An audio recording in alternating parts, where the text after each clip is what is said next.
Good morning, everyone. It's Hanifa Menon from hearthealthbrainhealth.com, encouraging healthy grieving and mindful actions. Today, my morning contemplative time has been all about distractions. And you'll notice in my intro photo, it was all about cell phone distractions. And I think today, I believe many people are understanding how technology can be distracting. And of course, technology can be a beautiful tool for us to use too, right? So if we're looking for any information, and I know I look for my quotations, but lots of research too is so easily available on the internet. And of course, we all know that it's very easy to get lost in that too. So even with an intention to get to a particular bit of information or do a particular task like send out one email, oftentimes we will be stuck to the computer or cell phone for much longer than what we had intended. And there is a reason for this, and that will be a discussion in a different video. But for today, I just wanted to talk about distraction in general because we all do it, and everyone does it to different degrees and for different lengths of time and through different processes. But I'd love for you to think about distractions in your life today. So today I came across some beautiful quotes, of course. First of all, the first one that stood out to me was, don't blame the distractions, improve your focus. Don't blame the distractions, improve your focus. And this I did not have any author for, but I really feel that many people get into this cycle and when, oh, you know what, if that person didn't call me, I would have been able to finish this, or if I didn't have to get back to my boss, or if the boss didn't keep me waiting, all of these sorts of things. Or if I didn't have a late lunch, then I would have been able to do this. Or if I didn't have a late bedtime, is what I often hear.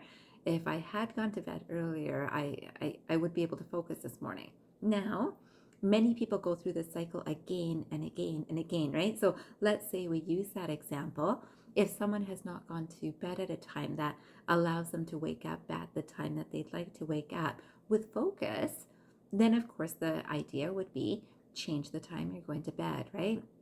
And this seems so logical. And all of us know these sorts of things, but maybe you are also experiencing this, but that is probably one aspect that I hear the most about of, yeah, and there's a reason, right? There's going to be, I got caught up with speaking with someone, I got caught up in reading something, I got caught up in watching something, all of those things. And it is a distraction, right? So that's one of the main themes of those experiences. Of course, this happens in our daytime too, and I hear about many people who are striving for a particular goal in life and yet are distracted by things that come along the way. And again, we all do this at certain times. I have found that for myself, my best focus always comes from knowing my goal. And I suspect this will help you too. That if you know what it is that your goal is in your day or your life, you will stay focused with trying to get to that space with this focus and determination as opposed to distraction. And distraction will come up and crop up in so many different ways. One of the things is there's a fine line between being distracted by something and being in the moment and enjoying an experience. And many people are both distracted and not enjoying this experience.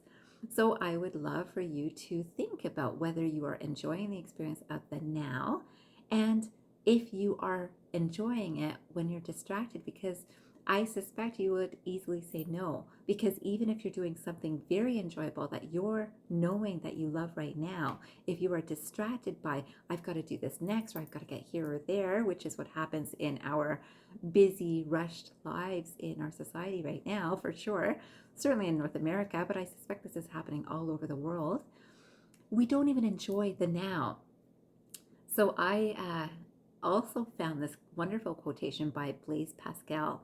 And this quotation says, distraction is the only thing that consoles us for our miseries, yet it is itself the greatest of our miseries, which I think is so wonderfully said, because so oftentimes we will look at distraction to have some comfort, right? So we want to do something, but we feel a little bit munchy, so maybe I'll just have a little snack. Even, I mean, it could be fruit, it could be nuts, it could be something healthy, and it's a distraction and it's consoling us.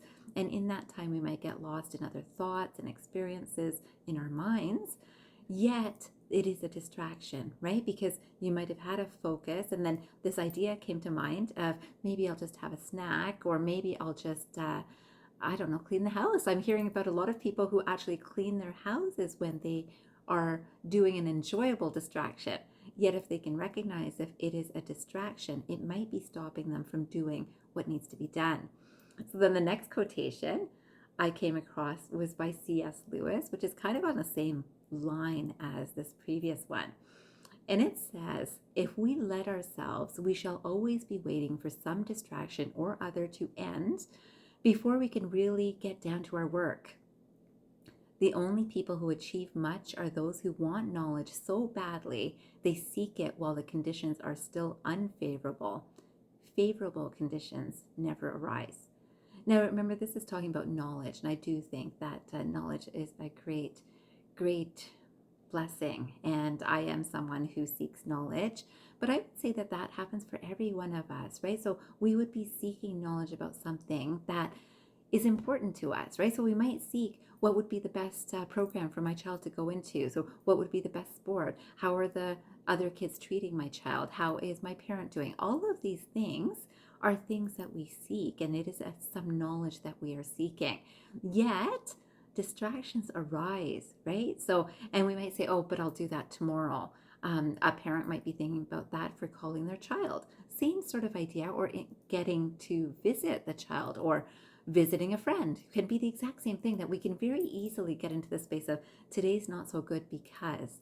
But I'd love for you to sit for 5 minutes and see today, after this video, are you finding that you are distracted about things? And do you know your goal?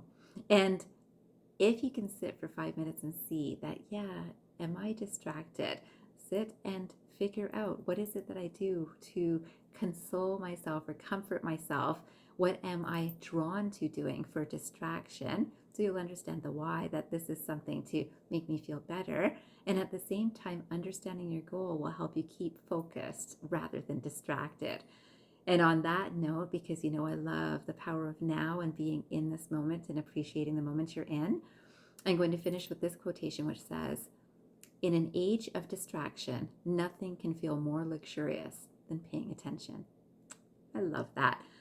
In an age of distraction, nothing can feel more luxurious than paying attention. And I have to tell you, I do luxuriate in paying attention to the now. And I wish this for all of us. I hope you will have a fantastic day ahead, luxuriating in the moment of focused attention. And I hope you have a fantastic weekend too. I'm wishing you a fantastic day, and I hope you don't forget, transform your mind and transform your life. Have a great day, everyone.